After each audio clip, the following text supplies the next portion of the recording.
На лед для разминки приглашаются участницы первой группы.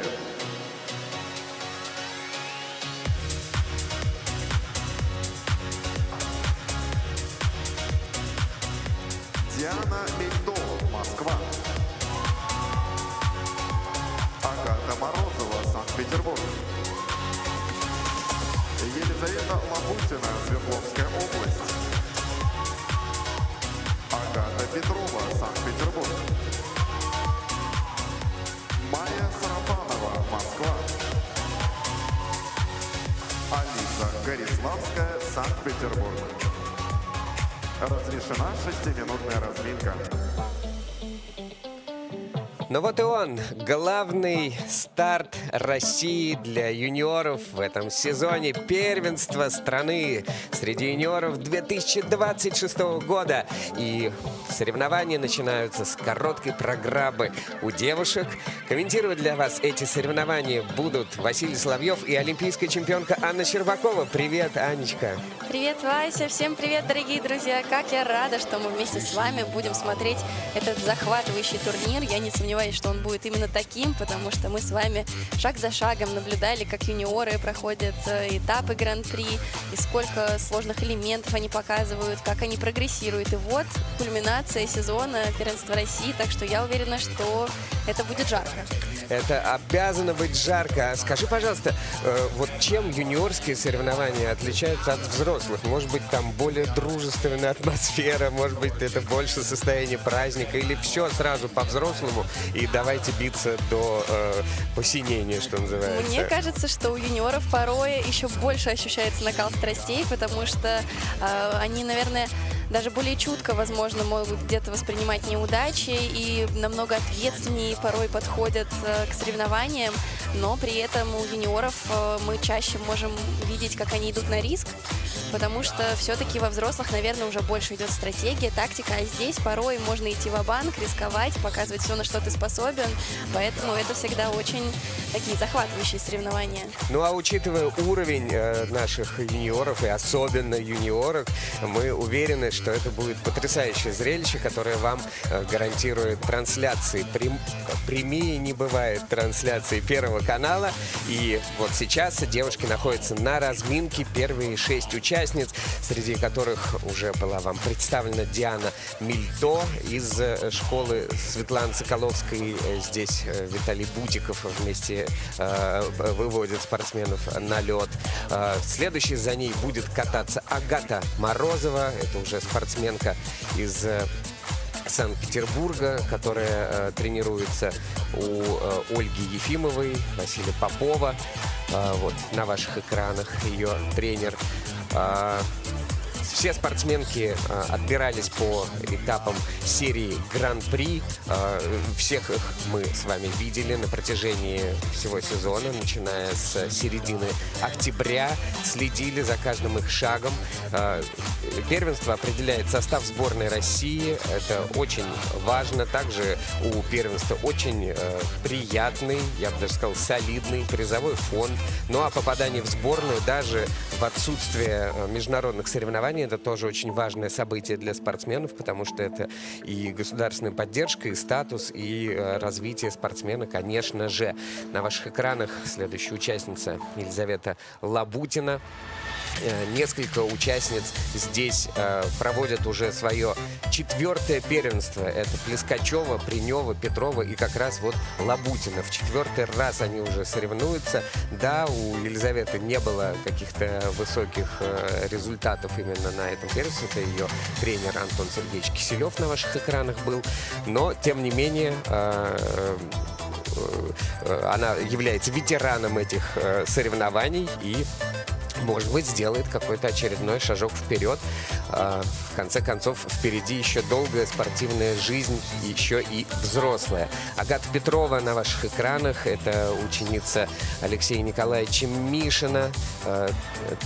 Вот и на ваших экранах вместе с Владиславом Сезгановым, также тренером питерской школы.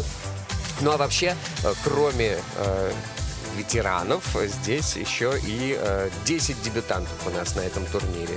10 человек, причем из Питер в этом сезоне, что отрадно, представлен 4 фигуристками. Остальные регионы — Екатеринбург, Липецк, Оренбург. Ну а основная мощь фигурного катания женского здесь представлена Москвой. 11 фигуристок из этого региона. Вот в том числе Майя Сарафанова. 5-й она будет кататься в этой группе. Это ученицы Екатерины Моисеевой, Максима Завозина, Ольги Симоновой. В Казани была она первой на этапах серии Гран-при.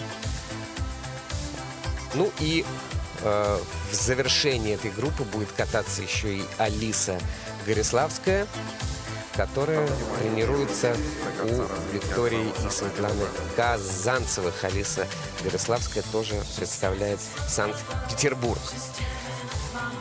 Такой большой, красивый дворец в Саранске с 2021 года он функционирует, а я вот помню Саранск еще тем маленьким дворцом. Сколько лет назад? Наверное, году в 12-м, в 11-м, вообще 10 раз уже проводится юниорское первенство, именно юниорское в Саранске, а вообще там соревнований, по-моему, чуть ли не каждый месяц. Да, невероятное количество. Я сама в Саранске выступала, мне кажется, более 10 раз. И когда маленькая была, и мой первый чемпионат России взрослый прошел в Саранске, как раз-таки на старом катке. Ну вот и на новом тоже один раз успела выступить на Кубке Первого канала в 22 году. Очень хорошая арена, и со старой ареной много воспоминаний связано, и новая арена прекрасная. Да, Саранск является одним из центров фигурного катания. Не знаю, вот на соревнованиях видели мы спортсменов прямо из кого-то видели. Надо будет покопаться и в голове и вспомнить. Там тоже развивается фигурное катание. Здесь на этих конкретно соревнованиях саранских спортсменов нет. Регионы все я вам уже озвучил. Ну а на льду Диана Мильто. Катается она под музыку Рене Ольстеда «Hit the Road Jack», знаменитый хитовый трек, еще исполнявшийся 1000 лет назад Рэем Чарльзом. Девушка родилась в Ярославле, но переехала в Москву и сразу в школу Светланы Соколовской попала. С удовольствием Светлана Владимировна их взяла и занялась ею.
Прекрасное, такое очень изящное, даже, я бы сказал, кокетливое начало для этого турнира. Диана Мильто из Москвы открывает соревнования девушек в короткой программе. Диана умничка, что тут говорить, вообще прекрасно, когда соревнования начинаются с чистых прокатов, с таких уверенных, зажигательных, и которые точно радуют глаз. Видим мы, что и спортсменка довольна, и тренеры довольны прокатом. Мне показалось, что чуть-чуть, может быть, пока еще исполняла прыжки, аккуратничала, а потом уже под конец сама порадовалась и на дорожке уже в полную силу, и причем дорожка очень сложная, с очень интересными шагами, переходами, работой корпуса. И вот там уже программа заиграла, мне кажется, особенно. Изящные и выглядят очень легкими прыжки, которые она исполняла. Да, но вот сейчас нам показали двойной аксель и тройной ридбергер в первой половине программы. И давайте посмотрим на каскад повнимательней. Тройной лутц. И вот тройной тулуп, да, действительно, чуть-чуть сомнительное такое приземление было, которое захотелось пересмотреть, и техническая бригада, пересмотрев этот прыжок, нашла недокрут на, причем, тройном лутце. Там оба прыжка, в принципе, были вот выполнены как будто на грани. Можно было посмотреть и придраться, вот все-таки придрались. Но это такой единственный нюанс за эту программу, в остальном справилась. Да, 4-го уровня 2 из 3 вращений. Заключительное вращение 3-го уровня. Диана Мильто за короткую программу И Диана набирает 61,47 получает балла. 61,5 балл. Хорошее начало для сегодняшнего дня. Короткую программу представляет Агата Морозова, Санкт-Петербург. Продолжает соревнование Агата Морозова из Санкт-Петербурга. Василий Попов выводит ее на лед. Кататься она будет под такую балладу из 80-х годов о неразрывной любви. Never tear us apart.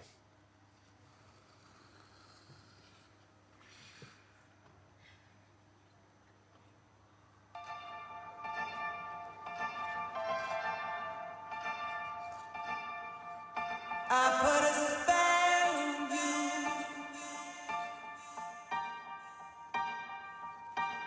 because you're mine.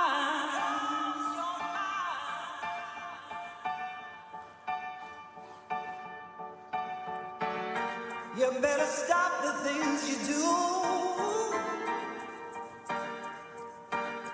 I tell you I ain't lying.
Удивила нас Агата Морозова в чем-то хорошо, в чем-то чуть плохо. Даже мы не знаем, как к этому относиться. Я имею в виду, конечно же, каскад. Как Аня за кадром сказала, непонятно, что и судьям делать. Либо похвалить за такой геройский выезд, героический, либо, наоборот, наказать как можно жестче. Да, мы как раз обсудили. Вроде и наказать нужно, а вроде и премию выдать, потому Вот, что премию. спасти такой каскад, это, конечно, задача не из простых. Я бы сказала, что Агата не просто нас удивляет, а не перестает удивлять, потому что, мне кажется, так у нее сезон и шел. Во-первых, конечно, всегда очень яркие программы, яркие выступления, которые не оставляют равнодушным. Мы можем увидеть, что Агата с первых секунд максимально в образе. Ну, посмотрим, как устоять можно. Положение колена, а у нее ниже 90 градусов она села вниз. Из этого положения мало того, что удержалась на одной ноге, так еще и тройной тулуп туда добавила. Даже сложно представить, как это вообще физически возможно. И вот здесь, конечно, Агата абсолютно рушит все шаблоны. И вот судьи даже, да, изначально по нулям ставили этот каскад, потому что как будто не понимали, как его оценивать. Но вот сейчас, к сожалению, на тулупе находят не так круто. Из-за этого каскад все-таки в минусовой зоне оказывается. Но, тем не менее, правда, от нас уважение Агате и ее коленям, которые выдерживают такую нагрузку. Ну, вообще она очень гибкая, очень эффектные вращения, потрясающие физические данные у этой фигуристки. Ну и бойцовский характер тоже соответствует, поэтому я уверен, что Ольга Ефимова, которой нет на этих соревнованиях, она в Санкт-Петербурге работает, когда Агата вернется, и обязательно за боевой настрой похвалит. Агата занимает первое место. Да, и она набирает чуть побольше, чем Диана Мильто, и пока лидирует. Для исполнения короткой программы приглашается Елизавета Лабутина. Елизавету Свердловская Лабутину выводит область. на лед Антон Сергеевич Киселев. Из Нижнего Тагила спортсменка каждый день ездит в Екатеринбург тренироваться 120 километров. Либо с папой на машине, либо с мамой, братом на электричке. Вот такое боевое это создание. Елизавета Лабутина, ветеран юниорского первенства. Ну, а дома в Нижнем Тагиле ее тренирует ее собственная мама Полина Лабутина, которая тоже тренер. Катается она под музыку из кинофильма про Бэтмена «Темный рыцарь».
Поддержала почин чистого катания Елизавета Лабутина своим выступлением в короткой программе.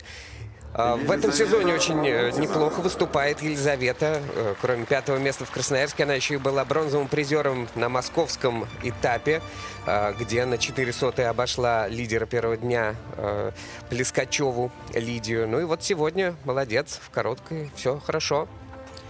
Да, Лиза технически очень сильная спортсменка, и у нее очень хорошая техника прыжков, и это мы можем видеть даже вот по сравнению с предыдущими девочками, что здесь прыжки вообще не было какого-то желания пересмотреть или усомниться в чистоте исполнения. Давайте посмотрим. Прекрасный пролетный тройной луц, уверенный тройной тулуп, и как любят говорить нам тренеры, что второй прыжок всегда в каскаде должен быть выше, чем первый. Вот, и в я тоже акцент во обратил второй прыжок. внимание, да, что второй Да. прыжок здесь прям выше. И у Лизы прям Круто. очень правильная техника, что первый прыжок исполняется пролетным, а второй уже вот прям свечкой, как мы говорим, то есть четко вверх она так вытягивается. Ну и Ридбергер, и Аксель с большим запасом на огромной высоте выполнены, и очень красивые положения в воздухе, так что вот технически прям очень сильное выступление, все чисто.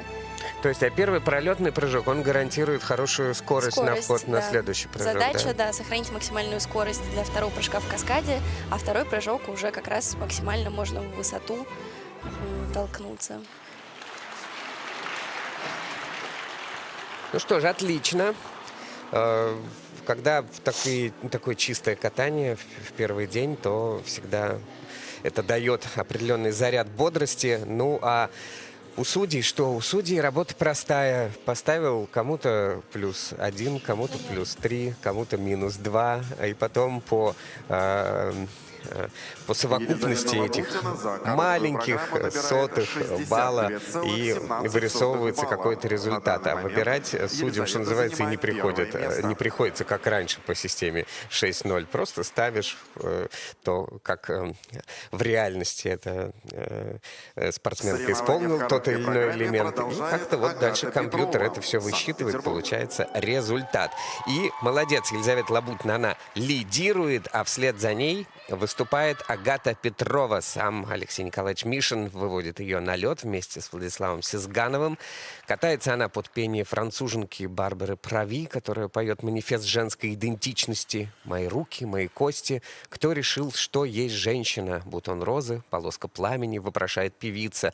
Очень это все выразительно и трогательно. И Агата, конечно же, настоящая артистка. Mes os, mes sangs, mon cœur et ses réflexes, ma peau, ma taille, mon sexe, ce que je fais de mes nuits, ce qui m'amuse, ce qui m'ennuie, mes ambitions. Comment je recouvre ma chair, quel est le bruit de ma colère quand je dis non? Qui a décidé ce qu'est la femme? Un bouton de rose, un brin de flamme.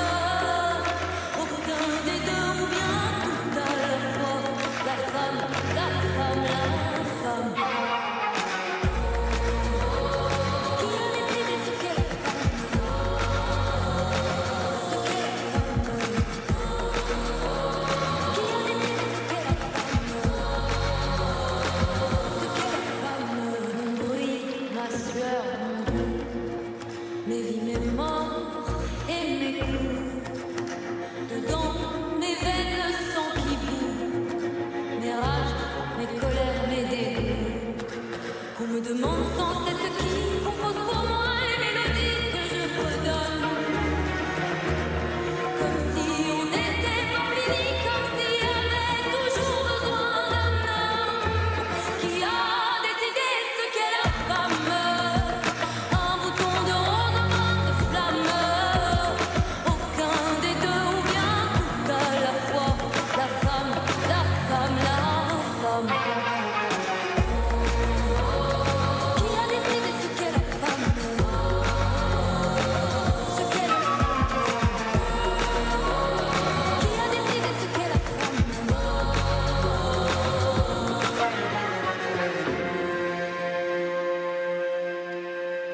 Mon corps plus ou moins beau, mes choix, mes règles, mes fardeaux, mes seins, mon cœur et ses réflexes, ma peau, ma taille, mon sexe. Qui a décidé ce qu'est la femme? Un bouton de rose, un brin de flamme. Aucun des deux ou bien tout à la fois. La femme, la femme, la femme. Qui a décidé ce qu'est la femme? Ce qu'est la femme. Qui a décidé ce qu'est la femme? Ce qu'est la femme. Qui a décidé ce qu'est la femme? Ce qu'est la femme. Молодцы, молодцы наши девушки. Агата Петрова откатала свою короткую программу. И в этом году она очень крепко выступает. Две бронзовые медали у нее на этапах серии Гран-при. Причем все в борьбе. Можно было и повыше немножечко подняться. Но вот очередной заход на призы. Но здесь, естественно, уже весь цвет нашего женского катания юниорского. Здесь попробуй пробейся. Очень сосредоточенное сегодня у Агаты было катание, и вот этот ее настрой и концентрация сегодня обернулись успешным прокатом.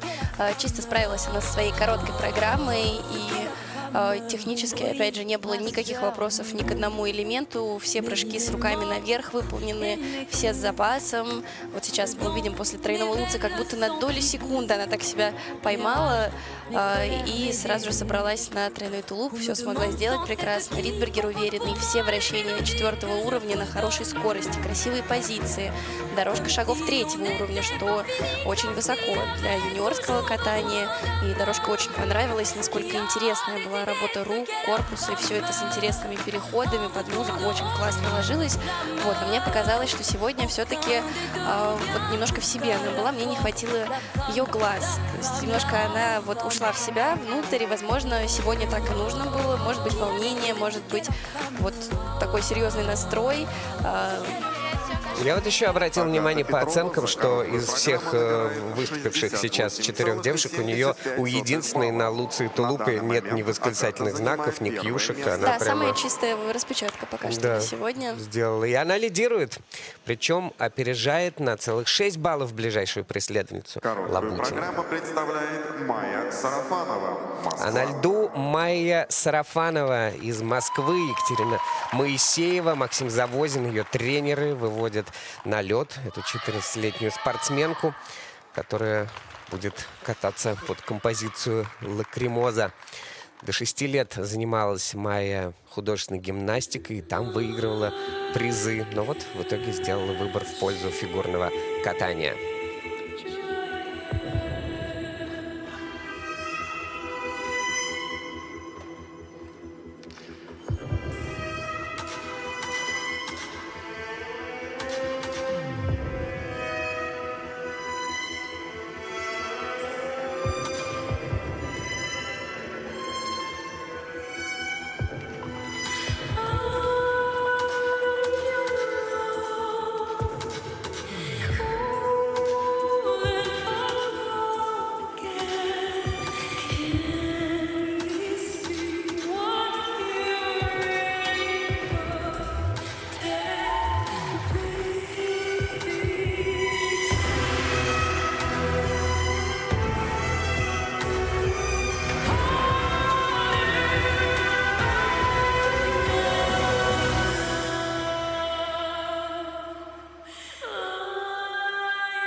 Майя Сарафанова. Надо сказать, что вот в ее катании, по сравнению с ее соперницами, которые выступали до этого, не ощущалось вот какого-то запаса в выполнении элементов, особенно относится и к вращениям, и к дорожке. Вот даже как бы завершила катание и как будто, ну, закончилось, и ладно, пошла. Может быть, как-то переволновалась или еще что-то.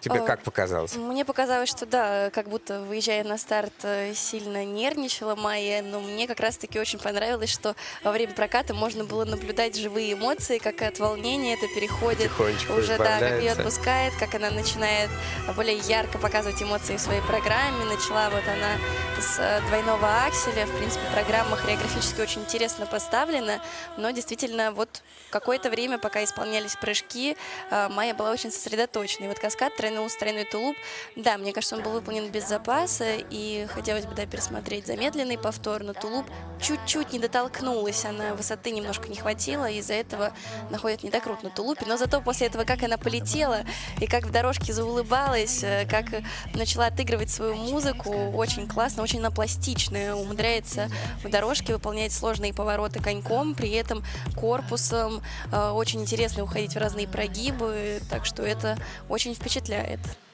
Да, это еще одно выступление в копилку чистых выступлений, да, в общем и целом. Конечно, где-то мы следим за уровнями вращений, где кому не хватает, за уровнями дорожки шагов или там недокруты, и судьи все это отмечают.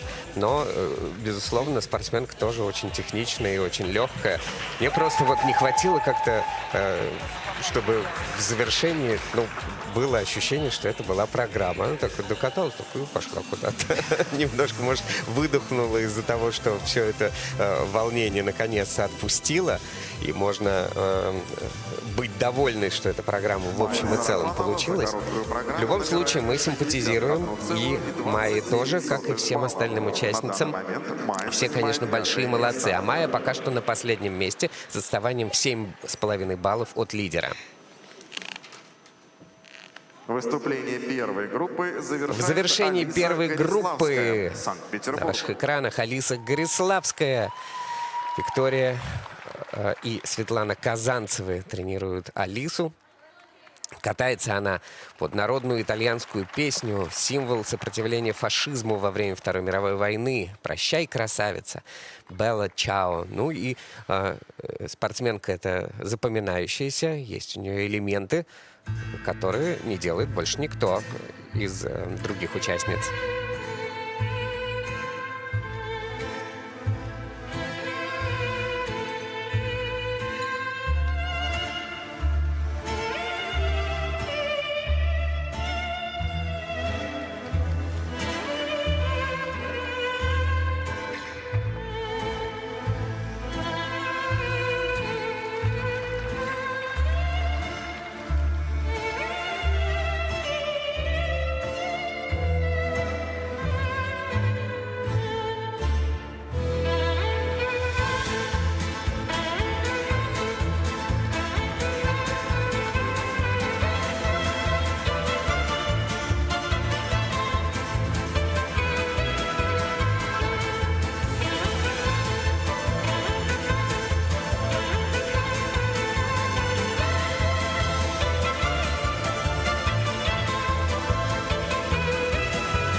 Ну, замечательно.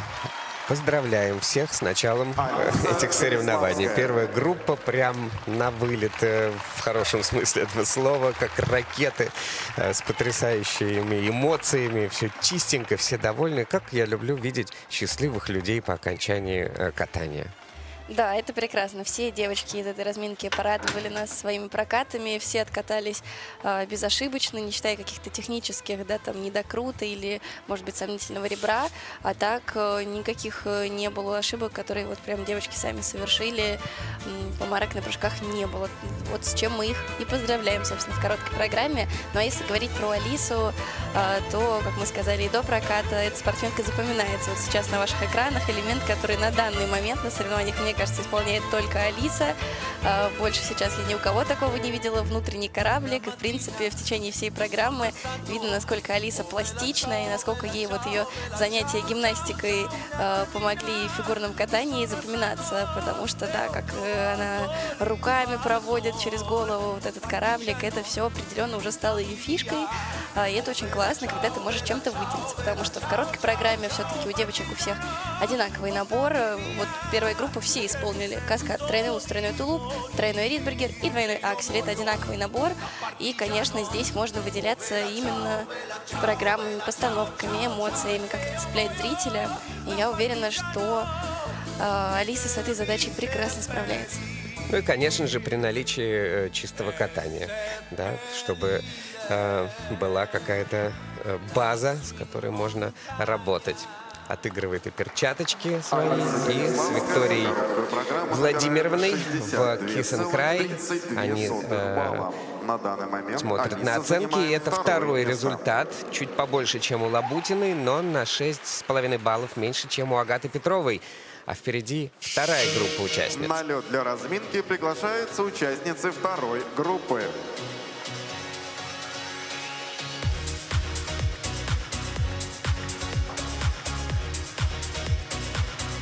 София Дзепка, Москва.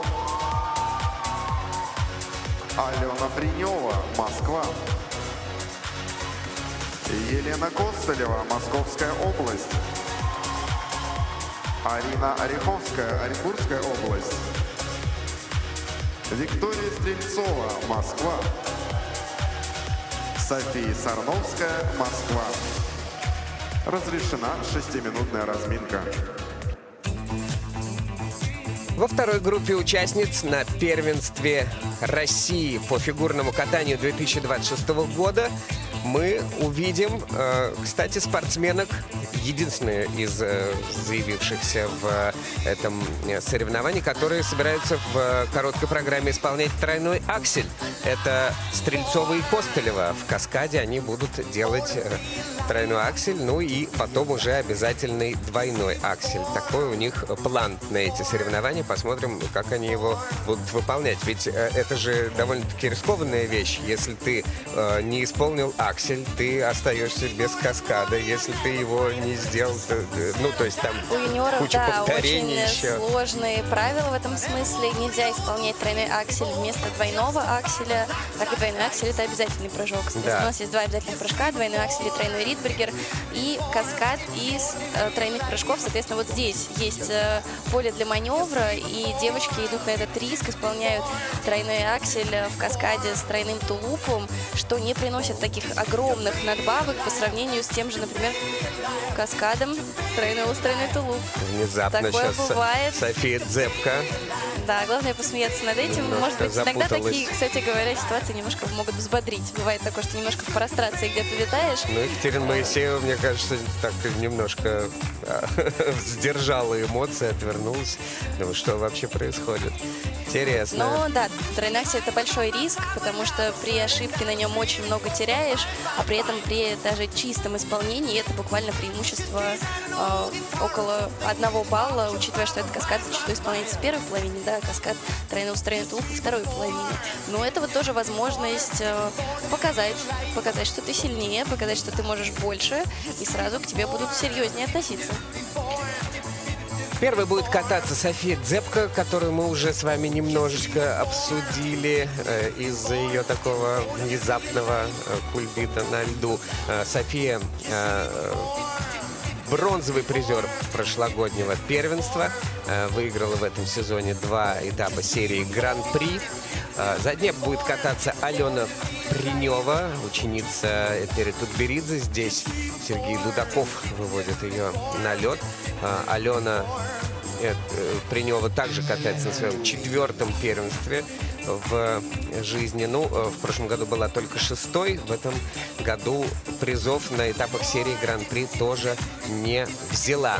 А вот вслед за ней будет кататься Елена Костолева, уже упомянутая нами, ученица Евгении Плющенко, которая обещает прыгнуть тройной аксель в своей короткой программе в каскаде. Она чемпионка России, победительница прошлогодняя первенства России, причем сделала это на первом же своем дебютном первенстве. 1,5 балла преимущества она тогда получила перед Алисой Двоеглазовой. В этом сезоне выиграла турнир в Москве, 2-е место в Омске вслед за Плескачевой. Ну и к Елене Костолевой, конечно же, огромное внимание приковано благодаря не только ее спортивным результатам, но и вообще всему тому, что происходит в нашем фигурном катании и в ее жизни в том числе. Вслед за ней будет кататься Арина Ореховская, ученица Екатерины и Елены Михайловых, которые на ваших экранах были. Бронзовый призер Казанского турнира, девушка из Оренбурга. Вслед за ней Виктория Стрельцова, еще одна ученица Этери Тутберидзе, 13-летняя спортсменка, которая была 2-й на этапах в Магнитогорске и в Москве. Причем в Магнитогорске она была 10-й после короткой программы, потом выиграла произвольную и в итоге 1/100 уступила Маргарите Базылюк. Да, это, конечно, были совершенно сумасшедшие качели, невероятнейшее приключение магнитогорское, с которого началась эта серия Гран-при в нынешнем сезоне. Казалось бы, это уже какая-то прошлая жизнь, так давно это было, и так интересно об этом вспоминать. И, кстати, в этой группе участниц у нас, во-первых, самая молодая спортсменка, ей 12 лет, это София Сарновская. И самая молодая на этом турнире, а самая взрослая на этом турнире — это София Дзепка. Ей 16 лет. Она в 2009 году, 7 августа, родилась. Ну и вот тренеры Софии Сарновской на ваших экранах. У Софии 2 брата, Никита и Кирилл. Никита только что выиграл прыжковый турнир в совершенно блестящем стиле, как-то подраскрылся дополнительно. И на прошлом первенстве Никита Сарновский, много от него тоже ожидали, но вот не случилось каких-то прорывов. Но он уже во взрослом катании будет добиваться всех тех результатов, которые необходимо. А София будет добиваться здесь.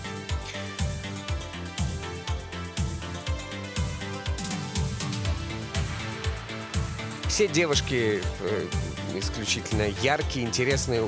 Каждая девушка, принимающая участие в этом турнире, очень интересные личности. За ними очень интересно следить. И почти все девчонки из этой разминки уже владеют элементами ультра-си. Да. Конечно, сейчас кстати, короткой владеют из-за большого вообще риска. практически все участницы. Вот насчет Арины Ореховской немножко сомневаюсь, а остальные девочки, мне кажется, не мне кажется, мы знаем, что все владеют, да, и 4-ми прыжками, либо тройным акселем. Так что в короткой, да, не все идут на этот риск, но в произвольной, ой, что будет. Мне вот казалось, что только у Парсеговой не было турниров, не было на этапах серии Гран-при каких-то элементов ультра-си. Но, может быть, я ошибаюсь. Надо будет потом пересмотреть. В любом случае, это короткая программа, и здесь у нас только 2 будет тройных акселей, и оба в этой группе, но к ним позже. А сейчас София Дзепка со своей «Войной и миром» Прокофьева, где она проникается образом Наташи Ростовой. Это программа о первом взрослом бале, первые эмоции, приглашение Балконского и эмоции после бала.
София Дзепко, и вот первый неприятный сюрприз этих соревнований, обидный сюрприз. То, что произошло с Софией, которую сразу нас разволновало еще на разминке, но нам показалось, что это просто какое-то маленькое недопонимание, да, которое только взбодрит. И что же происходит в короткой программе?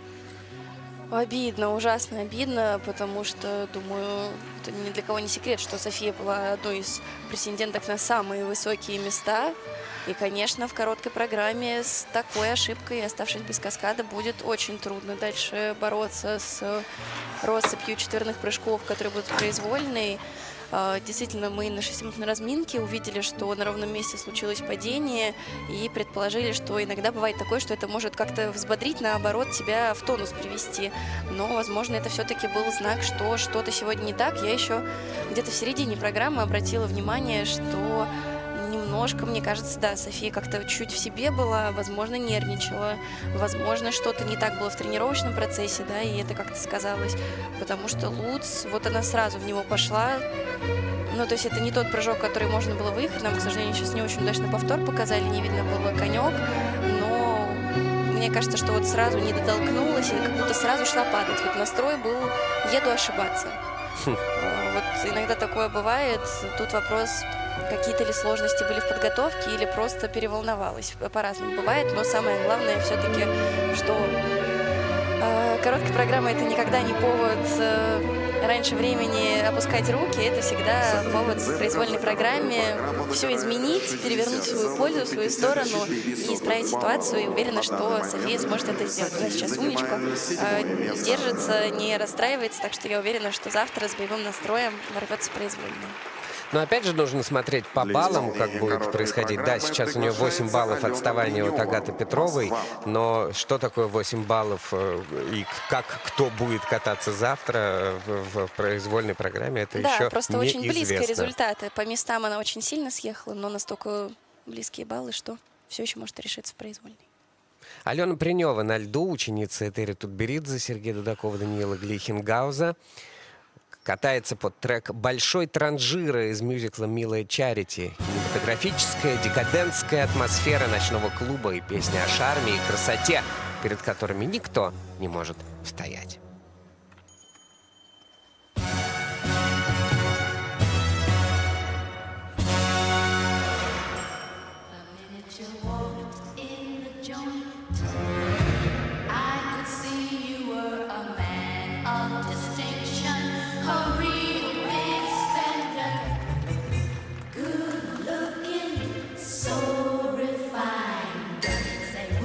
Like to know what's going on in my mind, so let me get right to the point. I don't pop my cork for every guy I see. Hey, big spender!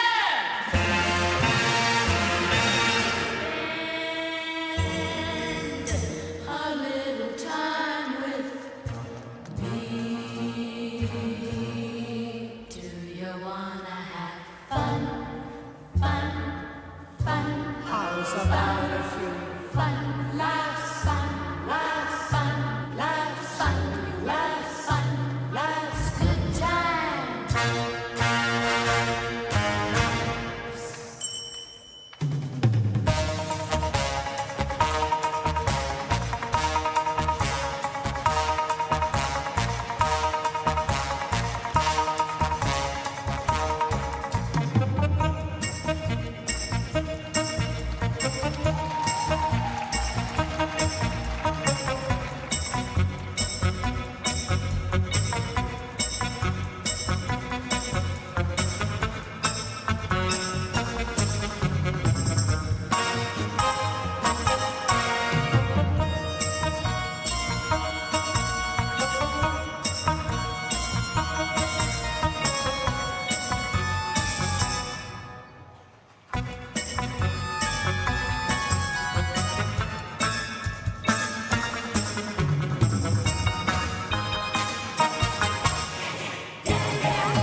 Еще одно выступление в отличном настроении от Алены Приневой из Москвы, Алена Принева.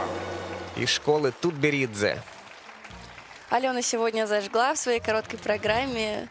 С такой сияющей улыбкой каталась и заряжала нас своей энергией. Прекрасно отыгрывает она эту программу.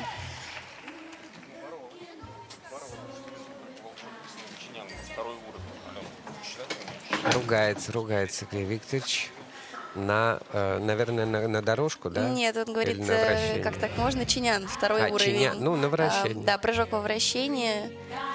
Сделала она не так, как должна была. Вот. А Георгий Пахилюк похвалил, сказал, боролась. Я думаю, что это про каскад. Сейчас мы видим, что Аксель и Ридбергер в первой половине, конечно, очень уверенно с запасом выполнены.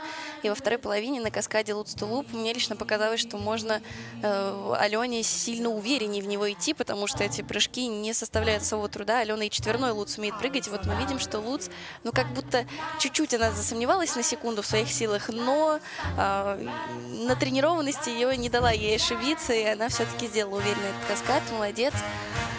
Но по вращениям, действительно, вращение 1/3 уровня, а не 4-го. Не такая уж, казалось бы, и грубая ошибка, но я не понаслышке знаю, что в группе Тутберидзе не существует мелочей. И особенно за уровни на вращениях, конечно, всегда за ними очень пристально следят и стараются не допускать, чтобы вообще как-то такое случалось, что не доделано какое-то За вращение. короткую программу Ну вот набирает девушки из школы 66 Тутберидзе балла. крепкие духом, На данный и момент даже после Алена занимает критики, второе сразу место. после выступления, она все равно в отличном настроении, с Ну, каким-то это такой ободком привычный смешным на разбор голове. полетов после Да. проката, Короткую конечно. программу То есть все представляет рабочие Елена моменты. Она на Костылева, втором месте, Московская 2 балла область. отставания от Агаты Петровой, а на льду Елена Костылева. Песня «Вуаля» о самопринятии и отваге быть видимой в исполнении голландской певицы Эммы Кок. Это ее короткая программа. Ну и ждем того самого каскада обещанного, тройной аксель, тройной тулуп с классическим заходом на этот прыжок. Причем на записях с тренировок, да даже и своими глазами я видел, как Елена прыгает тройной аксель вообще с любых заходов, а на соревнованиях так вот аккуратненько к нему подходит. Посмотрим, как будет сейчас. Attends-moi, parlez-moi, à vos amours, à vos amis, parlez-leur de cette fille aux yeux noirs et de son rêve fou. Moi, ce que je veux, c'est écrire des histoires qui arrivent jusqu'à vous. C'est tout. Voilà, voilà, voilà, voilà, juste ici. Mon amour et mon vie, comme je rêve, comme je ris. Mais voilà tout le gris et tout le silence. Voilà, voilà, voilà, voilà qui je suis.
чуть-чуть по завершении музыки задержится Елена Костылева, но прекрасно выполненная короткая программа. И, как и было обещано, да, тройной аксель в каскаде с тройным тулупом. Первый элемент Ультра Си сегодня.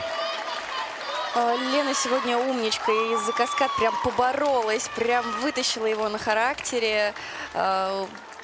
Сегодня, ну, мне вообще очень нравится эта короткая программа, и видно, что самое главное, она нравится самой Лене. Она прям вот и душой пела, и мне кажется, если бы мы были на арене, думаю, мы, может быть, и услышали бы, как она пела. Да, очень трогательный ребенок, конечно, Елена Костылева. Такая трудяшка и красавица, и техничная, ничего не боится. Да, ну давайте посмотрим на первый тройной аксель за сегодняшний день. Первый элемент Ультра Си, выполненный в каскаде. Невероятная высота. И вот посмотрите, как конек пошатнулся на выезде, и она прям не дала себе сделать никакую помарку. Она знала, что ей нужен этот каскад, и нужно делать его чисто. Еще раз можем... это уже двойной аксель. Ну, в общем, каскад замечательно сделанный, докрученный, с запасом. Двойной аксель, тройной ридбергер, конечно же, никаких вопросов. Дорожка шагов, 4-й уровень. Дорожку 4-й уровня сегодня получила пока что только София Дзепко и вот Лена Костылева. И дорожка действительно твизлый невероятный на скорости, красивый, очень бедуинский в музыку был, в акцент. Так что сегодня вот короткая прям очень хорошо заиграла. Молодчина. Победительница первенства предыдущего сезона. И вот второй раз в жизни она на первенстве. И мама ей аплодирует.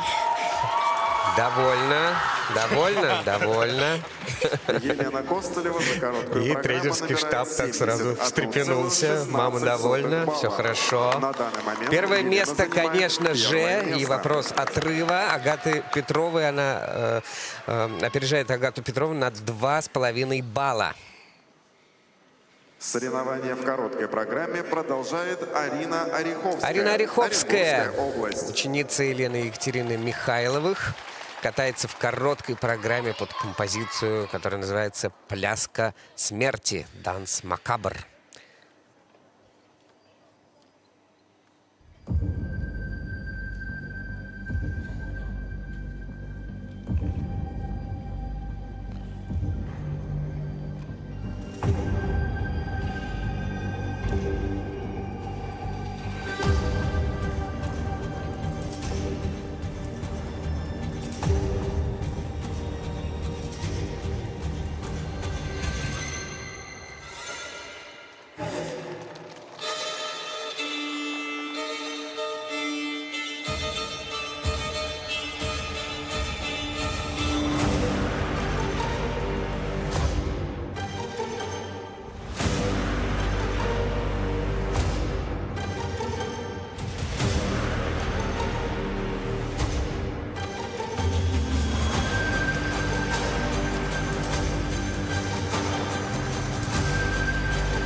Супер, с большим удовольствием откатала, как нам кажется, эту Арина программу Ореховская. Арина Ореховская из Оренбурга.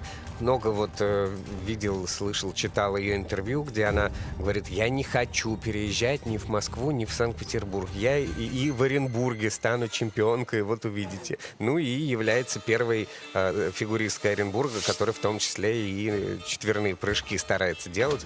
Ну, как вот мы отметили до начала проката, то, что, ну, если и есть ультра-си у Ореховской, то пока что, ну, вот в этом сезоне чистых не видели, да?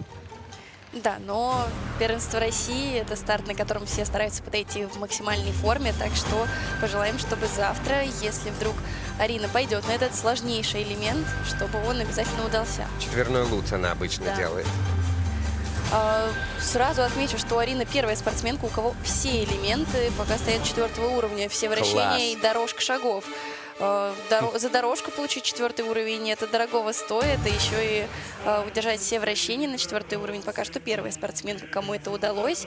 Это всегда от нас почетная грамота и уважение. Но вот сейчас мы видели каскад. На ваших экранах тройной устроенный тулуп, он был выполнен недостаточно уверенно. Это было и в прокате видно, что к тулупу хотелось прям пересмотреться, что и сделала техническая бригада. И недокрут стоит на этом прыжке, поэтому здесь она немножко потеряет, конечно. Ну а так прокат, конечно, с такой бешеной энергетикой был. Это чувствовалось через экран. Молодчина Арина Ореховская. Арина Ореховская за короткую программу И набирает вместе со своими тренерами 62,75 Еленой Екатериной Михайловыми баллов. На данный они момент Арина смотрят на занимает оценку 4-е место. почти 63 балла. Это около 3 баллов отставания от Приневой и Петровой. Короткую программу представляет Виктория Стрельцова, Москва. А еще одна обладательница тройного акселя, или даже не то что обладательница, а спортсменка, которая рискует делать его в короткой программе, это Виктория Стрельцова. На ваших экранах катается она под образ ангела, который хочет стать человеком. Пение Alanis Morissette «Uninvited», тема фильма «Город ангелов» с Николасом Кейджем и Мэг Райан.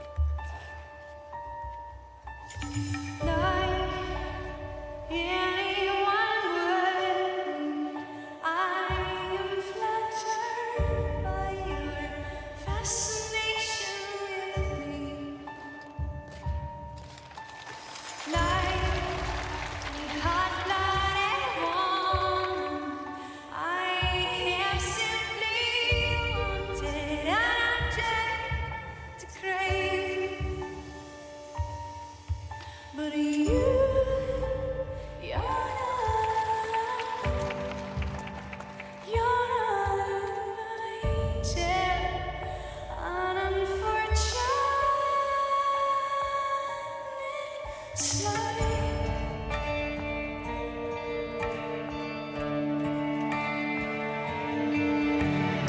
Sweet, strangely exciting to watch the stoic swell.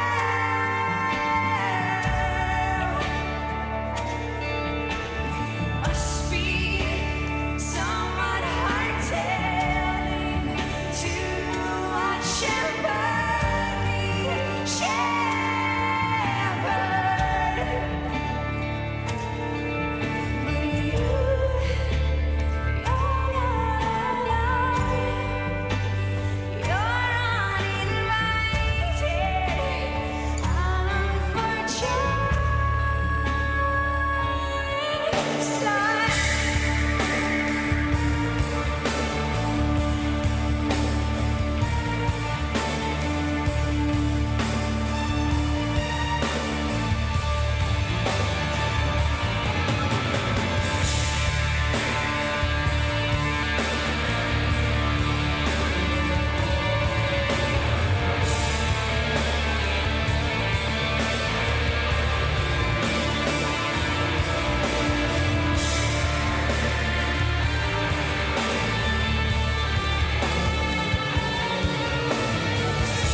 Виктория Стрельцова, которая, безусловно, могла быть победительницей любых турниров в этом сезоне. Как я уже рассказывал, напоминал, как в Магнитогорске она с 10-го места взлетела на 2-е, выиграв произвольную.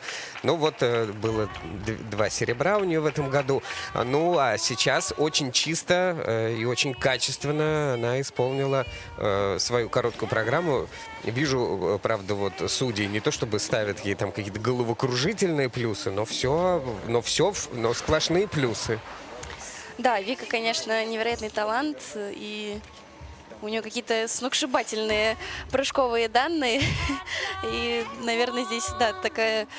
это ее плюс, и ее же там сложность, с которой нужно работать, да, потому что... А в чем сложность, если так все Потому хорошо что, мне кажется, получается? весь сезон мы наблюдали, как она пытается усмирить вот эту свою энергию прыжка и направить ее в правильное русло, потому что, да, она словно, ну, кажется, что не прилагая никаких усилий, взмывает в воздух на огромную высоту, и вот порой как будто бы еще не всегда может контролировать, наверное, вот этот свой прыжок, и как только она все это будет в правильное русло направлять, то я уверена, с прыжками вообще никаких проблем не будет. И вот сегодня было именно так. На тройном акселе чуть-чуть был вывал из круга, но, опять же, за счет огромной высоты и запаса в этом прыжке она смогла это компенсировать и на выезде спокойно прикрепить тройной тулуп, каскад. Поэтому она вторая спортсменка, которая сегодня исполнила этот сложнейший каскад. Двойной аксель, тройной ридбергер, само собой, никаких вопросов не вызвали. Все вращения на 4-й уровень, дорожка на 3-й. Очень качественно все выполнено. Но, конечно, хочется, чтобы она еще прибавляла во второй оценке, больше позволяла себе эмоции показывать, раскрывалась. Я уверена, что от старта к старту мы будем видеть, как это будет происходить. Ну вот она занимает 3-е место, уступает Костылевой и Петровой совсем чуть-чуть, в том числе и по компонентам. Вот она балл уступает Агате и 1,5 балла Костылевой. И пока что 3-я. По технике она, кстати, Агату Петрову обошла.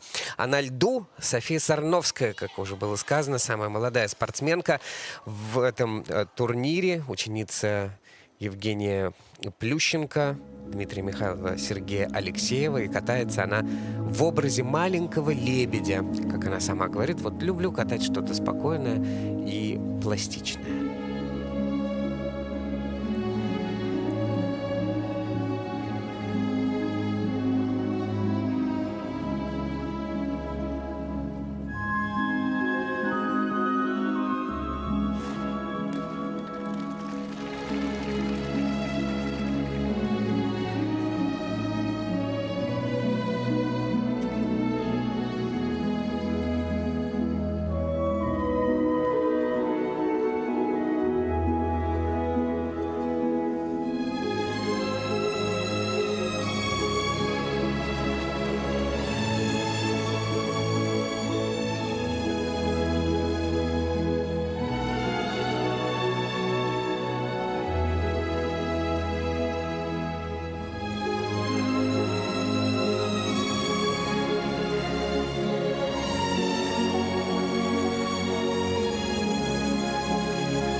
София Сарновская, еще один София Сарновская. чистый прокат сегодня. И ученица Евгений Плющенко под аплодисменты не таких переполненных трибун, но тем не менее там есть болельщики и личные у Софии.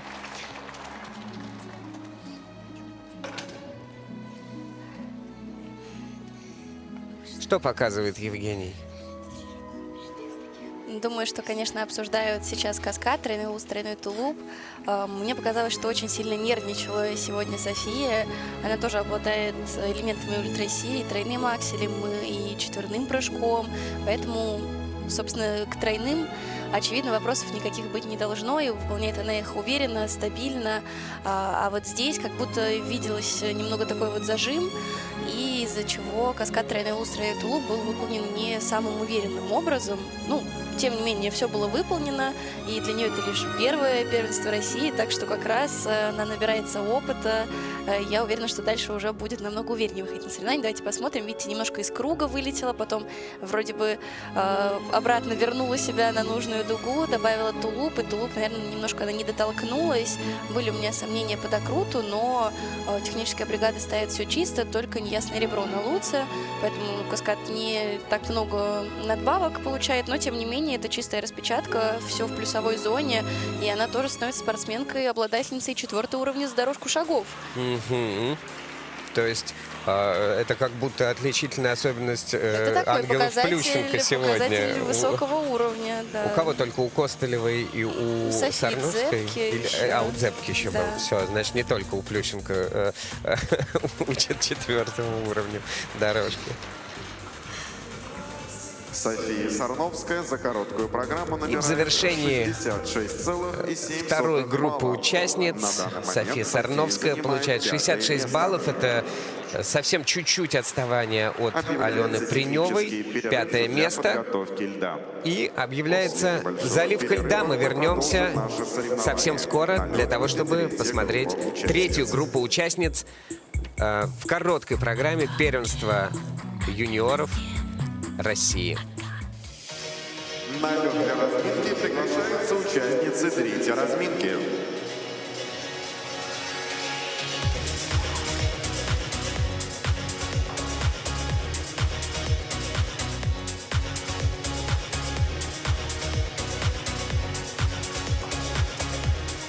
Маргарита Базылюк, Москва. Лидия Плескачева, Москва. Софья Смагина, Москва. Алиса Юрова, Липецкая область. Арина Парсегова, Москва. Софья Федотова, Санкт-Петербург. Разрешена 6-минутная разминка. На первенстве России среди юниоров по фигурному катанию 26-го года продолжается соревнование девушек. Юниорки выступают в короткой программе, и третья группа участниц уже на льду, уже разминаются. 6 минут уже начались. Первый будет кататься еще одна победительница первенства России 2024 года, Маргарита Базылюк. С каким огромным преимуществом она тогда победила Алису Двоеглазову, ведь это был дебют Маргариты. И на следующем чемпионате через год она стала всего лишь 9-й, хотя в короткой программе занимала 2-е место. Проигрывала в короткой только Костылевой, которая в итоге и стала чемпионкой. И вот сейчас Маргарита Базылюк на этапах серии Гран-при снова демонстрировала какие-то совершенно сумасшедшие взлеты и падения. Сначала она выиграла турнир в Магнитогорске, где в короткой заняла 3-е место, проиграв Парсеговой и Петровой, а в произвольной 2-е место, проиграв Стрельцовой. Ну, то есть просто какой-то винегрет, а не список результатов. В Казани была всего лишь 6-й, в 1,5 баллах от пьедестала, но важный момент, то, что она после короткой программы была 15-й, а потом в произвольной была 1-й и могла оказаться на пьедестале. Это, конечно, сумасшествие какое-то, то, что происходит с результатами у Маргариты Базылюк. Мы ей желаем, конечно же, собраться на этот старт, показать лучшие свои прокаты, что она умеет делать. И ученица Тутберидзе будет кататься первой. Вслед за ней выступит Лидия Плескачева на ваших экранах. Спортсменка, тренирующаяся у Светланы Пановой и Татьяны Моисеевой. Она в Омске выиграла турнир Гран-при, будучи четвертой в короткой программе и первой в произвольной. Это ее четвертое первенство России. Она была бронзовым призером в 2024 году. В прошлом была лишь 8-й. В сентябре была у нее травма, перелом ноги с растяжением, неудачно спрыгнула со спиннера. Ну, как мы видим, в хороший ритм Лида вошла уже еще на этапах серии Гран-при, как она сама говорила. Вот начались старты, и стало ясно, что все начинает получаться. Вслед за ней будет кататься Софья Смагина, еще одна героиня. Ее тренер Сергей Давыдов, который тренирует ее с 7 лет, то есть уже 7 лет получается, сейчас девочке 14, называет ее просто гигантом, потому что была серьезная травма у нее, операция на колени, из-за проблем роста. Но она вернулась в строй в середине прошлого года и вот выиграла 2 серебряные медали на этапах серии Гран-при в Москве и в Красноярске и продолжает двигаться вперед. Большая молодец, конечно же, тоже со своей судьбой девочка. Алиса Юрова на ваших экранах, 16 лет, спортсменки, тренируется у Юлии Ворониной и Цветаны Савенковой. Каток созвездия, спортивная школа номер 11 в Липецке. Родилась эта спортсменка, а каток созвездия находится недалеко от Хрустального, где тренируется. Была она в Красноярске на 4-м месте, в Москве заняла 5-е место. Это ее 3-е первенство России. В прошлом сезоне она пропустила эти соревнования. Ну и Арина Парсегова, еще одна молодая очень спортсменка, также 13 лет ей, дебютантка этого первенства, спортсменка, которая привлекает множество внимания к себе благодаря тому, что она первая в истории юниорского первенства, извините за тавтологию, кто выступает сразу в 2 видах, и в одиночном катании, и в парном катании. Вот ее тренеры на ваших экранах, Георгий Пахилюк и Сергей Викторович Дудаков. На этапах серии Гран-при у Парсеговой как раз в одиночном катании не было призов, хотя она некоторые программы исполняла достаточно хорошо. Так, например, в Магнитогорске вообще лидировала после короткой программы. Так что ждем от нее тоже интересного катания. Ну и в завершении этой группы, и в завершении всех соревнований Софья Федотова, спортсменка, которая тренируется у Ольги Ефимовой и Василия Попова на ваших экранах, ее тренер. Она была бронзовым призером этапа серии Гран-при в Москве, но уже на следующем этапе московском она заняла всего лишь 11-е место, то есть не блеснула постоянством в этом сезоне, но вот выходит на свое дебютное первенство с короткой программой, которую мы сегодня от нее ждем под пение Эллы Фиджеральд. Очень интересная разминка, даже сложно прям кого-то сильно выделить, но, конечно, Маргарита Базилюк, с которой начнутся короткие программы в этой группе участников. Хочется ей пожелать удачи, потому что, правда, какие-то американские горки. Последний год у нее победительница позапрошлого первенства России. Хочется, чтобы она прошла вот этот вот сложный этап свой и вновь блистала и своим сложнейшим прыжковым набором, и при этом уже такая повзрослевшая, с таким красивым, осознанным катанием, которое мы наблюдали в этом сезоне. Маргарита Базилюк будет кататься первой. На ваших экранах руководство Федерации фигурного катания Александр Коган и Елена Чайковская. Маргарита Базилюк катается под музыку такая баллада о потере дома и поиске любви. Некий прогрессив хаус с элементами лирики. Вот что творит в короткой программе Маргарита.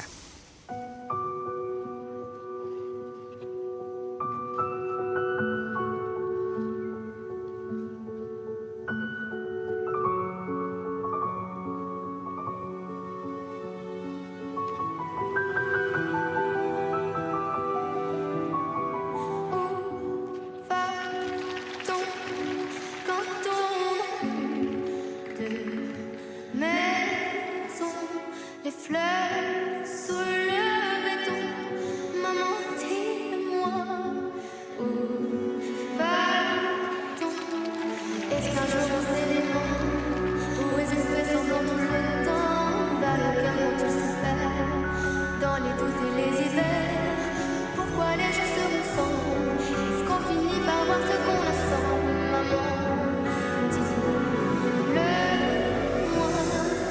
Au-delà de l'orage, il y a de l'amour, de l'amour, de l'amour. Quand le ciel s'ouvre, tout redevient calme et tout va bien. Où va-t-il? Le bonheur se file fragile quand il vacille et se brise. Maman, dis-le-moi. Où va-t-il? Pourquoi le monde semble si grand quand on devient encore plus grand? D'avoir toutes les rêves qui s'enfuient et les souvenirs qu'on oublie. Est-ce que j'aurai toujours des questions? Peut-être que j'en ferai des chansons. Maman, dis-le-moi.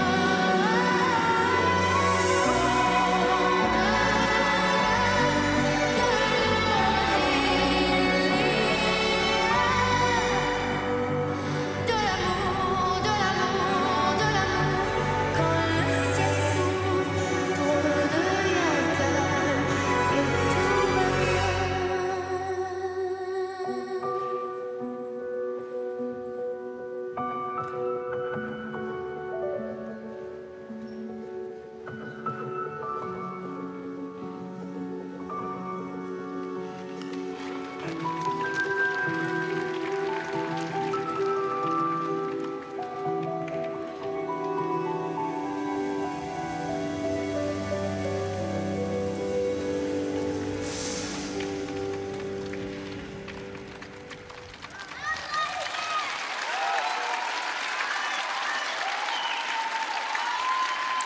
Маргарита Базилюк. Маргарита Не смогу Базилюк. скрыть, я с особым трепетом отношусь к этой спортсменке, к ее прокатам. С самого юного возраста ее знаю, видела, как она трудится на тренировках, и очень болела за нее, когда она выдавала просто какие-то сумасшедшие свои прокаты, как раз в ее победный сезон. И вот сейчас у меня прям мурашки от ее проката, как она повзрослела, какое изящное катание, и как, насколько мне кажется, она стала эмоциональнее во время своих прокатов. Прям вот меня тронуло до глубины души. Умничка. Да, очень трогательный старт для нее в этой короткой программе. Что можно сказать про техническую составляющую по сравнению особенно с теми девушками, которые уже выступили? Я бы даже сказала, что Марго можно сравнить с самой собой предыдущей версии, когда, конечно, она исполняла этот сложнейший каскад тройной аксель, тройной тулуп в короткой программе и делала это очень стабильно и всегда шла на максимум. Да, сейчас это они сделали такой, можно сказать, шаг назад, облегчили для нее короткую программу, но, тем не менее, тот набор, с которым она катала сейчас, выполнен был безупречно в плане прыжков. Во второй половине луц-тулуп, каскад прекрасный. Мы видим, что она сама в этот момент тоже так обрадовалась, что сделала все хорошо, чисто. Есть вопросы тут по уровням вращений. 2 вращения выполнены на 3-й уровень. из таких нюансов. Но сегодня молодец, желаем завтра вот таких же эмоций от проката. Базилюк за С каким бы набором короткую программу Марго не набирает 68,67. Что ж, по технике оценка у нее практически идентичная с Агатой Петровой и чуть-чуть меньше, чем у Виктории Стрельцовой. По компонентам вообще сотая в сотую с Агатой Петровой. Она на третьем месте на данный момент. Разница в баллах с Агатой Петровой практически отсутствует. Лидия Плескачева на льду. Ученица Светланы Пановой. Катается она под музыку из кинофильма «Мания Жизели». Такой был фильм Алексея Учителя, посвященный истории балерины Ольги Списивцевой. Совершенно потрясающая музыка. Леонида Десятникова. Красивая.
Это очень театрально, очень красиво, очень соответствует тому образу, который заявлен был в связи с саундтреком кинофильма. Вот это все метания, страдания, балет.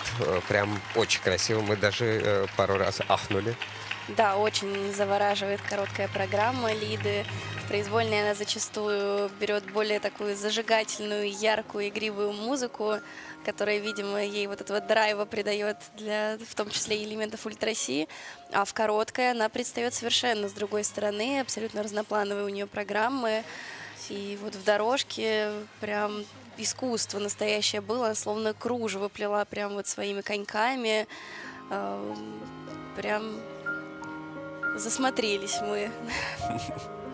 Это правда. Технически прекрасно справилась со своей программой. Начала в первой половине с двойного акселя, затем исполнила тройной ридбрикер. Все на ваших экранах.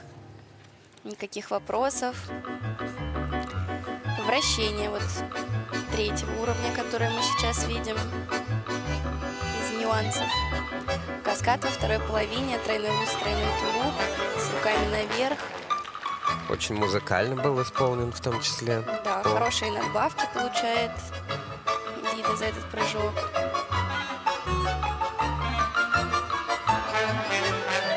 И за дорожку вот получает очень хорошие надбавки, но третий уровень. Все-таки по уровням чуть-чуть не хватило ей до максимума. В целом очень щедро, очень заслуженно щедро оценивают ее прокат. Уверена, сейчас будут очень высокие оценки. Это было очень взрослое катание. Да, это правда. И она на втором месте, но она лидирует по компонентам. Немножечко по технике не добрала до Костолевой. Это при том, что у той-то тройной аксель был, да? Всего лишь Москва. 0,2 она уступила Костолевой в итоге. Софья Смагина на льду. Спортсменка, которая тренируется у Сергея Давыдова уже много лет. С ее необычной программой «Зов охоты». Так называется короткая композиция.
Ай-яй-яй, Софья Смагина. Сегодня всего лишь 2 на данный момент сорванных было элемента у нас за всю короткую, за все соревнования в короткой программе. Один у Софьи Дзепко и вот у Софьи Смагиной. И это снова каскад. Правда, без падения, но вот так вот взять и вылететь и не сделать его. Что ж там произошло-то? Да, ошибаются девчонки, те, от кого не ждали. Хочется сказать Софье, чтобы она не расстраивалась. Это первое ее выступление на первенстве России, первый сезон в юниорах. видимо, перенервничала, потому что прям в течение сезона мы за ней наблюдали с огромным интересом. Она сразу приковала к себе внимание своей бешеной энергетикой. Мы ее называли вот прям сгусток энергии. Смотрите, с каким запасом выполнен двойной аксель. Сразу видно, что там и под тройной аксель запас, он не за горами. Тройные прыжки она всегда выполняет очень легко, и это не составляет ей никакого труда, она и четверные прыжки исполняет. Поэтому очевидно, что вопрос просто, что переволновалась. И вот как раз тут мы можем, смотрите, тройной флип, наглядно можем увидеть, насколько в короткой программе важна безукоризненная точность, и насколько одна малейшая ошибка может многого стоить, потому что, ну, буквально от волнения, да, немного забросила себя корпусом назад и сделала степ-аут, нечеткий выезд тройного флипа. Из-за этого она остается без каскада. А когда ты остаешься без каскада в короткой программе, прыжок автоматически ставят на -5, то есть максимальное понижение, и от падения его отличает только отсутствие дедакшена. А так она получает, как будто бы упала с этого прыжка, каскада нет. И, конечно, это по баллам огромные потери, из-за чего она сейчас, да, окажется лишь на последней позиции. Караул, просто караул. Но единственное, что хочется ее поддержать, это правда одна вот ошибка так сильно влияет, но Софья в произвольной программе, чтобы вот ее энергетика снова снесла всех нас, и она показала все, на что она способна. Липецкая область. Да, большое расстройство. Впереди катание еще 3 спортсменок, и на льду Алиса Юрова. Такая высокая девушка, видная, 16 лет ей. Родом она из Липецка. У нее брат Степан тренируется в школе Тутберидзе. Катается она под пение Давины Мичекки «Lose Control» — «Потеря контроля».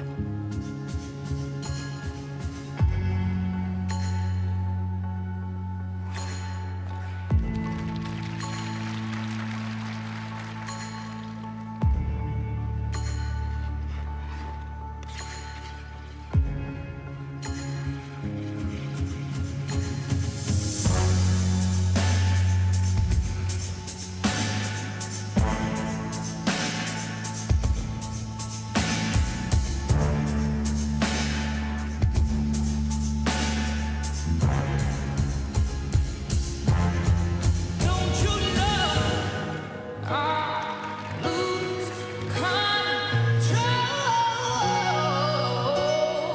when you're not next to me? I'm falling apart right in front of you. Can't you see? I lose control when you're not next to me. Yeah, you're breaking my heart, baby. You make a mess of me. Problem is I want your body like a thief, like a bad habit. Bad habits hard to break when I'm with you. Yeah, I know I can do it on my own, but I want that real full moon, bright and magic when it takes two. Problematic. The problem is when I'm with you, I'm not it.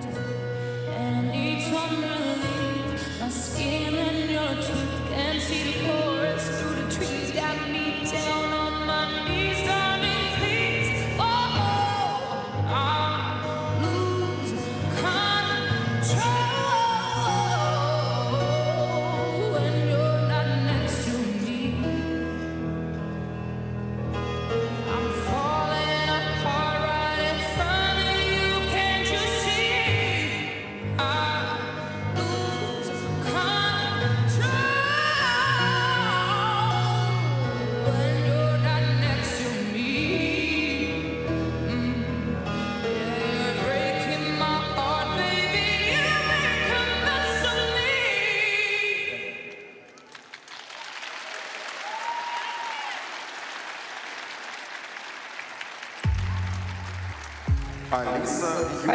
Алиса Юрова, молодчина, поддерживает ритм соревновательный этого турнира, который задан был около 1,5 часов назад, спортсменками, которые в 98% случаев выполняют все чистенько, аккуратненько. И мы видим с вами сегодня соревнования прям на самом высоком уровне. 2 вот ошибочки было сегодня, которые выбили нас немножко из колеи. В остальном просто в лупу рассматриваем, у кого, что называется, не хуже, а у кого лучше прыжки.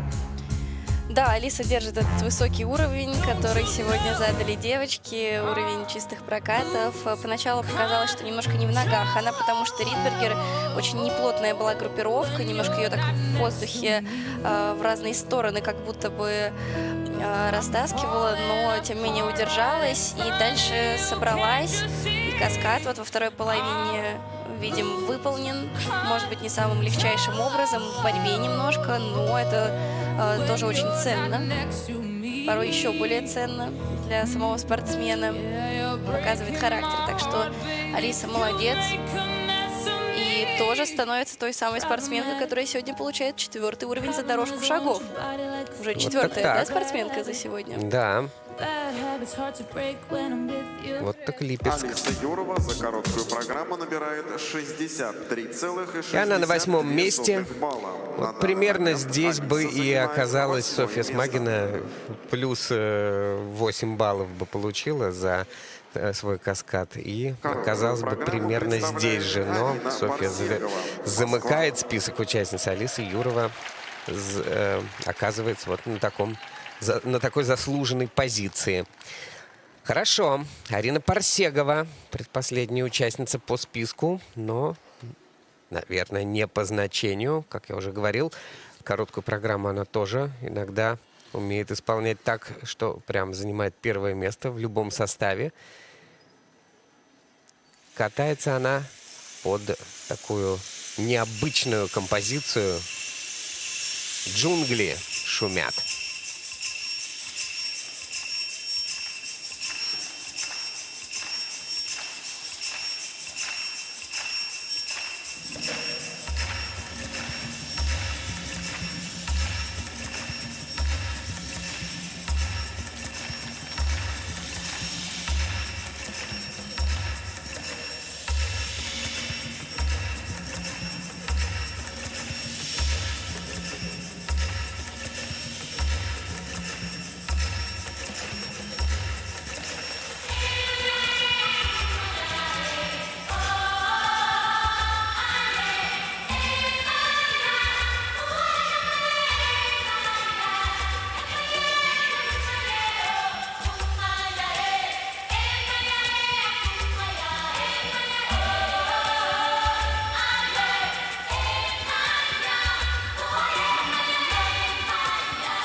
И в расстроенных чувствах заканчивает свое выступление Арина Парсегова, спортсменка, которая взвалила на свои хрупкие детские плечи. 13 лет ей, в апреле будет только 14.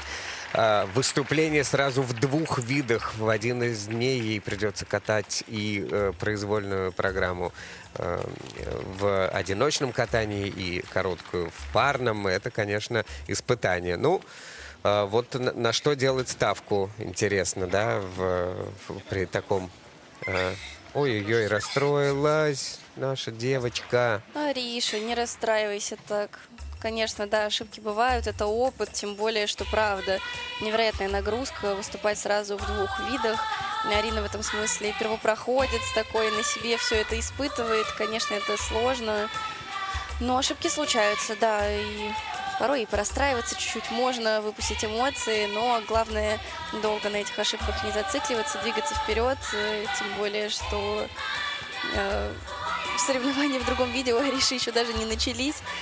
Вот, так что, да, забыть, отпустить и с чистой головой, с чистыми мыслями в следующий день. Ну, больно же еще вдобавок, такое падение неприятное. Я понимаю, что вы фигуристы привычные, но тем не менее. Уверена, что Арина сейчас больше от расстройства, конечно, плачет. Да, наверное. Да.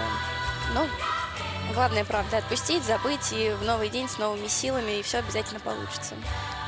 Злополучный каскад. Сегодня 3 ошибки у нас получается, и все 3, ну такие, я имею в виду, прям весомые, все 3 в каскадах. Остается без каскада Арина Парсегова. У нее результат по технике вот ровно такой же, как у Софьи Смагиной, прям 5 сотых всего лишь разница. Примерно такой же результат у нее и по компонентам, и она оказывается 17-й, потому что у нее еще и балл дедакшена за падение. 17-й – это на данный момент последнее место. А впереди катание Софьи Федотовой. Спортсменка, которая тренируется у Ольги Ефимовой, Василия Попова и Елены Формазовой. И катается она под пение Эллы Фицджеральд. Такая довольно-таки артистичная, танцевальная программа. Давай нам настроение, Софья.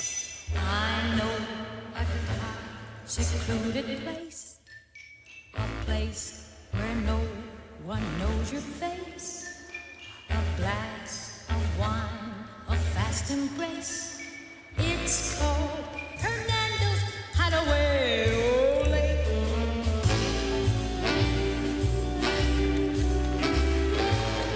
At the Golden Finger Bowl or any place you go,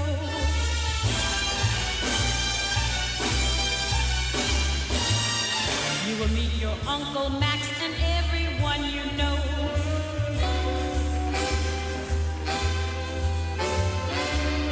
But if you go to the spot that I am thinking of, you will be free to gaze at me and talk of love. Just knock 3 times and whisper low that you and I were sent by Joe. Then strike a match and you will know you're in Hernando's Hideaway. Ole.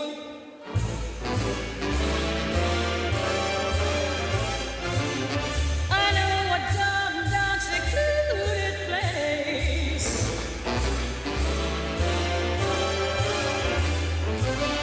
a place where no one ever knows your face,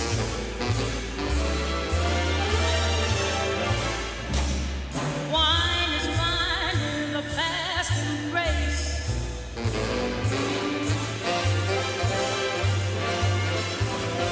Hernando's Hideaway, ole.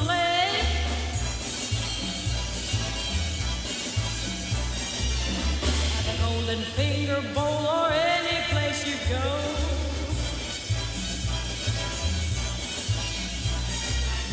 you will meet your Uncle Max and everyone you know.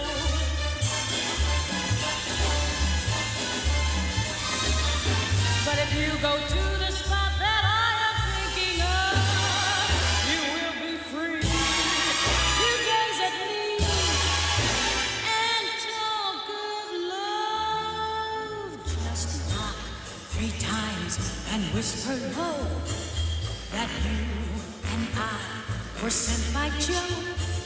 And strike a match and you will know you're in Hernando's hideaway.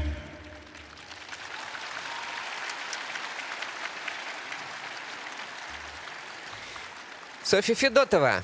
Ну что ж, молодчина. Софья Федотова. Спортсменка 13-летняя завершает эти соревнования на хорошей ноте. Да, завершаем на такой же высокой ноте, на которой мы Да. начали эти соревнования. Закольцевала. Да, да. Прекрасную череду чистых прокатов. Софья умничка, справилась очень ярко, очень эмоционально, с настроением прокаталась. Прекрасную, красивую точку в коротких программах среди девушек поставила. Давайте пересмотрим повторы. Начала она с каскада, тройной уз, тройной тулуп. Тоже очень чистенького. Все сегодня очень чистенько было исполнено в ее прокате. Вот мы видим луц, тулуп. Замечательно, с руками наверх. Двойной аксель, хороший, пролетный, с выездом.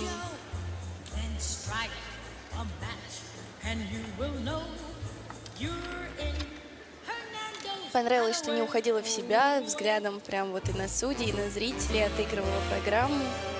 Музыкальные акценты старалась подчеркивать всем.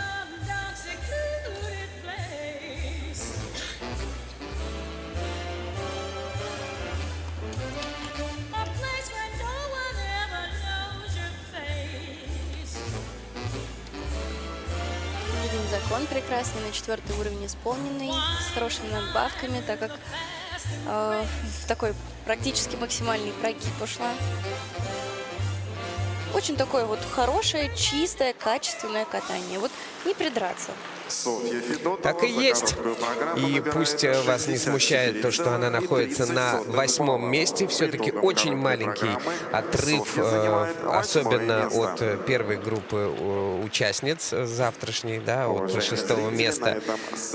Все очень плотно по результатам, и любая может оказаться достаточно высоко. Из спортсменок вот на ваших экранах как распределились оценки на данный момент. Впереди Костылева, Плескачева отстает всего лишь на 0,2, обогнав Елену в оценке по компонентам. Далее Петрова, Базылюк, Стрельцова и Принева. Такой будет группа сильнейших в произвольной программе. Спасибо вам большое, дорогие друзья, за интерес к фигурному катанию. Первая часть сегодняшних соревнований на первенстве России среди юниоров 26-го года подошла к концу. Юниорки продемонстрировали свою короткую программу. И мы с Анной Щербаковой не прощаемся с вами. Увидимся на юношах.